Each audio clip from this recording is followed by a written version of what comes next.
picture isang resale property dito sa Washington Place, Dasma, Cavite. For today's video, isang resale property muna tayo. Today, excited akong i-tour kayo sa isa sa pinakapaborito kong properties na na-feature ko ngayong taon. At bago tayo pumasok sa bahay, gusto ko munang ipakita sa inyo kung bakit ako napapangiti pagdating pa lang dito. Tingnan nyo ang location and lot ang property na ito. Sa harap, open ang view. Wala kang kaharap na bahay, kaya ang pakiramdam, parang may sarili kang private park sa tapat. Ang sarap tingnan paglabas mo ng umaga, hindi puro pader o bubong ng kapitbahay ang makikita mo. Tapos sa gilid naman nito ay isa sa mga dahilan kung bakit bihira ang listings na ito. Dahil kasama sa package, kasama sa bentahan ang 139 square meters na vacant lot na katabi nito. Wow, 'di ba? Ang ganda.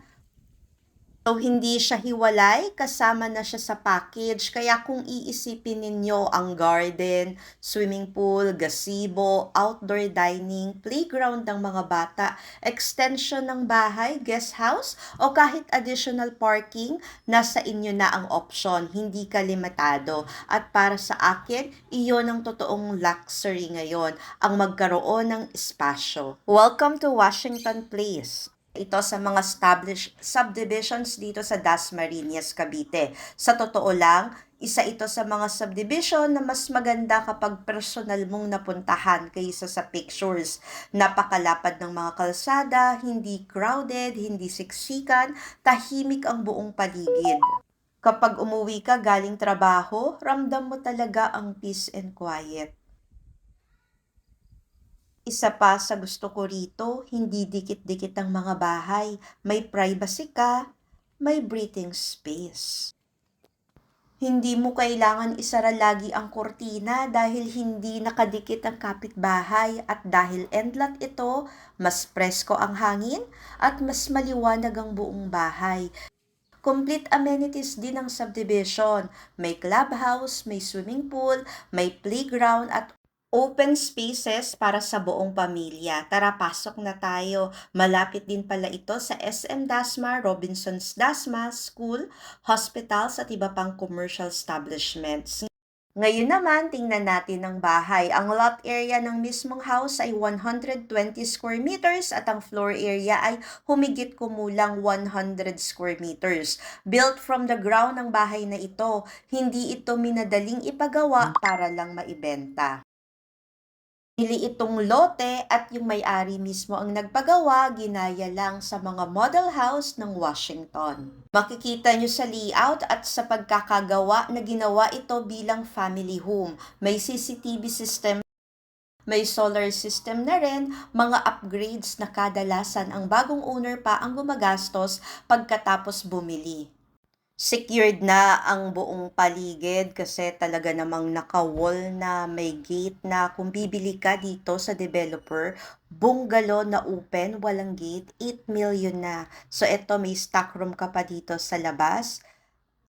Ka na talagang gagawin, lilipat ka na lang. Ito yung sliding door. Pagdaan mo dito is kusina na, yung dining area na siya. So yan, silipin lang natin dito from the gilid. Mamaya dadaan ako doon sa main door. Ayan. Ito yung nandirito sa gilid na access. Tara, pasok tayo. Hindi ko naiisa-isahin ang bawat sulok ng bahay dahil nakikita naman ninyo sa video habang umiikot tayo, kwentuhan ko na lang kayo kung bakit para sa akin espesyal ang property na ito. At oo, alam kong may nagsasabing madaldal ako. Pero sa totoo lang, kapag may bahay na talagang nagugustuhan ako, hindi ko mapigilang ikwento kung bakit sulit itong tingnan. Bilang broker, hindi lang naman trabaho ko ang magbukas ng pinto at sabihin ito ang living room, ito ang kitchen, ito ang laundry area. Mas gusto kong maipakita sa inyo kung ano ang magiging buhay ninyo kapag dito na kayo nakatira. Pagpasok pa lang, mapapansin ninyo agad ang open layout ng living at dining area. Ang ganda ng flow ng bahay, maliwanag, maaliwalas at hindi masikip tingnan. Kaliwa naman ang kitchen na connected pa rin sa dining area kaya very functional para sa araw-araw. May maliit ding utility room na nakalaan para sa solar system kaya maayos at hindi nakakalat ang mga kagamitan. Sa bandang likod naman ng dirty kitchen na malaking bagay lalo na kung mahilig kayong magluto o madalas may handaan. Nandoon din ang common toilet and bath sa ground floor para convenient sa pamilya at sa mga bisita. Habang naglalakad tayo rito, napapansin ninyo siguro ang natural lighting, ang liwanag ng loob. Dahil endlat ito at open ang paligid, presko rin ang hangin at maganda ang airflow. Siya nga pala, kung bago ka pa lang sa channel na ito, I'm Sheila Veronilla, your friendly real estate broker. My blog is all about buying and selling of real property investment and anything in between. Kaya kung gusto mo ng ganitong content, please don't forget to like, subscribe, and hit that notification bell para lagi kang updated. Pa-support na rin po by clicking the like button at pa-follow na rin po kung ikaw ay nanonood sa Facebook. Thank you! And dito sa side na to, nakatago ang kanilang solar system. Ayan, kasama na din. System, ano yan? Planets, I mean solar setup or solar Charvanis, ayan. Dito naman sa likod, ito yung kanilang toilet and bath na nasa likod. Sa sobrang tago, hindi ko nakita, kaya late ko na actually nandito siya sa bandang area ng dirty kitchen. Tara, akyat naman tayo sa second floor. Ganda ng kanilang hagdan ha, ayan, 'di ba? Yung second floor, isa pa sa nagustuhan ko rito ay ang kanilang flooring sa second floor at ang staircase area, ayan, maluwag, eleganteng tingnan at bagay na bagay sa buong design ng bahay. Pag-akyat natin, ito yung master's bedroom. Wow! Balikan natin to mamaya. Yan, check muna natin yung iba pang bedrooms. So, masters, tapos ito yung kids bedroom sa kanan. Bedroom number 1. Mapapansin mo talaga kung gaano kalinis at kaayos ang bahay. Halatang halata talaga na inalagaan ito ng pamilya. Ang sarap ng pakiramdam kapag pumapasok ka sa bahay na organized at well-maintained. Bedroom number 2, and ito yung common toilet ng dalawang bedrooms.